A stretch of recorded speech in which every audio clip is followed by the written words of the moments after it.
What is up, everyone? Welcome back to the channel. My name is Anthony, director, actor, and cinematographer.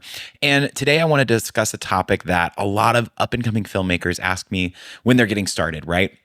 Today I want to talk about how do you get started making your first short film, especially if you don't have a big budget or a lot of equipment or a lot of access to gear. So let's get into it. When it comes to making your first short film, a lot of people get really nervous about not having a large budget or a lot of equipment to get started. But there are some practical tips that you can use in order to make your short film, even if you don't have access to all of these things. The first tip I have for you is to write your short film for the location that you have available. Now, what do I mean when I say this? If you are just starting out, don't write a sci-fi epic that takes place on a spaceship or in a large castle like Game of Thrones. Write for spaces that you have available and quick access to. Some of our first short films that we made with the Seed Collective, most of them took place inside of apartments, and they were all apartments that were either our own apartments or apartments of friends that we could borrow for the day. And so because we had access to these spaces, we were able to use them, right? But what's also important is to think about locations that you have access to that could be quote unquote cinematic. What are these kind of locations? Well, for our recent film, we actually got access to a Boy Scout camp right in the middle of the woods. So because of this, we had access to all these rustic cabins. We had the woods that went on for miles. We had, fire pits and cool nature things and sticks and trees and whatever we wanted, we had available to us because we knew that we could film at this Boy Scout camp. So let's say all you've got available is your backyard. Try writing a film that takes place in a suburban backyard. If all you've got available is a public park or an alleyway, try writing a film that takes place in one of those. At Seed Collective, we've tried to use as many different locations as we possibly can that we have access to, right? I remember we shot a film one time in the alleyway next to some dumpsters behind our friend Nick's apartment because we knew we could kind of sneak down to that alleyway and nobody would kind of walk through while we were filming. We've also filmed in my apartment, my basement. We did our last short film there. We filmed in other people's apartments. We filmed at Boy Scout camps, state parks. We filmed at a ton of locations. And that's because during the pre-production process, we were able to narrow down places that we had access to or ask friends or neighbors if we could have access to their space. And we sort of wrote our scripts around what we had access to. So if you're looking to start your next short film, don't overthink it. Think about the places that you have available to you at the moment and write a story that takes place in one of those places.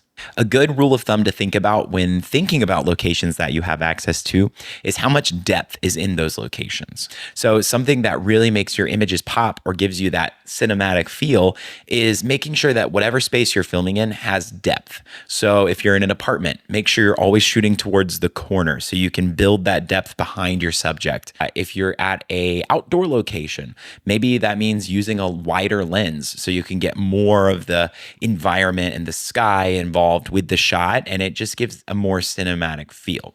If you've got a really tight space, how can you block your actor or your subject so that you have a little bit more depth in the shot, even though it's a really tight space?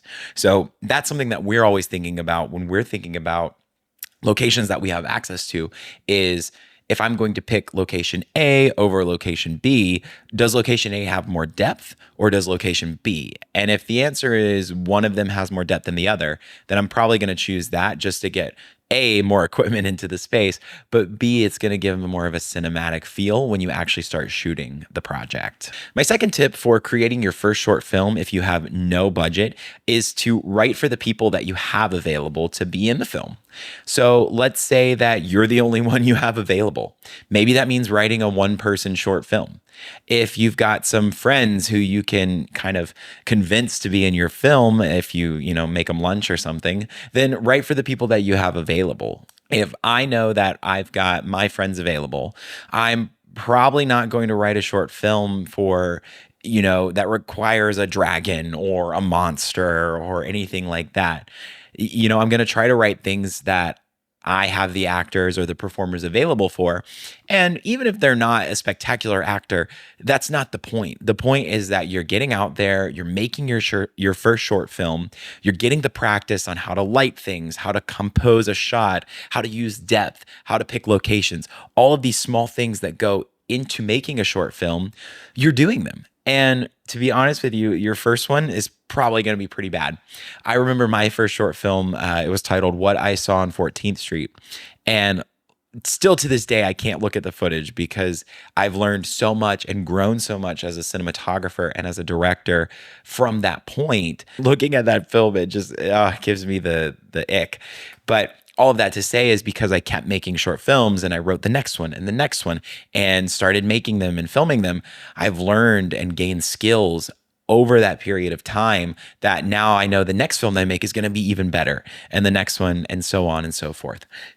So all of this to say, when you're thinking about writing your first short film and you have no budget, you don't really have a lot of equipment or gear or locations, whatever it is, think about what you do have and write for the people that you do have available that you know will be in your film. And it's going to relieve a lot of the pressure. And it's also going to take that roadblock out of the way of, oh, I can't make a short film because I don't have this.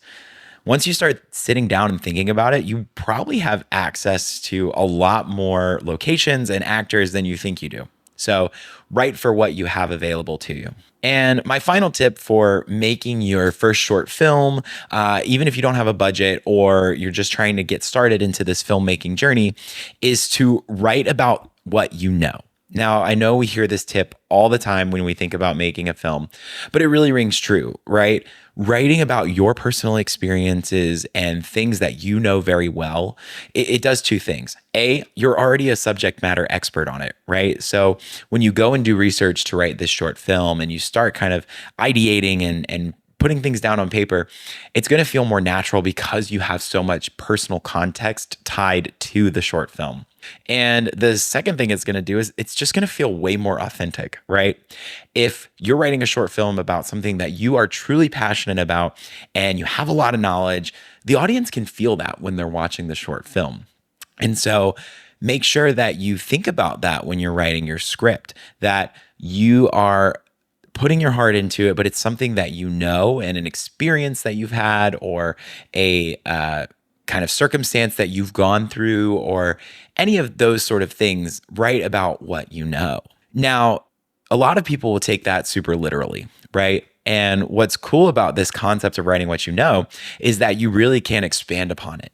I remember watching a recent interview with a director who the interview was about a movie that took place in space. And when they were asking him about how he came up with the concept and how he started writing this script, he talked about how at that point in his life, he was really feeling down and out and kind of started to feel isolated and alone. And so a friend asked him one day, they said, how do you feel right now? What do you need? And he said, man, I just wish I could get my feet back on earth and be back. And that was the inspiration for this film that took place in space. It all started with how he was feeling on the inside, and he was able to translate that into something that wasn't quite literal of being alone or feeling like you wish you could just get back to humanity. But he took that and turned it into a movie about space. And so the same thing applies with our short films, right? If we're thinking about how we feel today, you can turn that into a specific situation that may not be one for one of an experience that you've had or something that you know as an expert, but you can turn that into a feeling, and that feeling can drive the circumstances of the short film and move the plot forward. So all of this to say is when you're starting out with a short film, you've got no budget, think about the story first and write about what you know. Now, I know creating your first short film can be pretty daunting, and being able to manage all of the lighting, the camera gear, the story, the actors, the production, editing, sound design, all of these things can seem super overwhelming. But once you start practicing and make that first short film, you're going to find that every time you do it after that, you're going to slowly start picking up skills from each shoot. And you're going to be able to review your footage and say, okay, this worked, but that didn't work. How can I do better the next time? And what can I do to improve? And what you'll find is eventually the more that you keep doing it, the more that you put your content online out there, that you start showing people what you're doing, eventually you're going to get some interest, right? And people are going to start noticing what you're doing. Wow, that looks really good. How'd you shoot that? What did you what camera is that? And eventually you may get to a place where people start giving you money to make these short films and to make these projects, right? That's exactly what happened with us at the Seed Collective. We started making our short films, and then other people started approaching us saying, hey, I love that short film. I also have a script, but I don't really know how to make it. Can you help me make it? And eventually, because of this kind of forward motion, we were able to turn it into a business and start supporting other people with their cinematic needs and their video needs for content, social media, whatever the case is. And so all of that to say is you may not have the budget now to start making your short film, but that shouldn't stop you from making a short film, right? So write the script that, you have access to that location. Write the script that you have access to those people, and write about something that you know that you're passionate about, and then go out there and shoot it. You can shoot a short film in a day for $0, and it could be an amazing little 60-second or 3-minute short film on YouTube. And if you just go out there and do that first, then you've done it. You did your first short film, and now it's time to write the next one and the next one and the next one. And gradually over time, you're going to get better at it. You're going to pick up those skills, and you're going to continue to make short films. And one day you may be on a big Hollywood set directing your next feature film. Who knows? So if you like this kind of content, make sure to like and subscribe down below so you stay up to date with the latest videos, and click that bell icon so you get notified. My name's Anthony, and as always, go out there and make something cool. I dare you.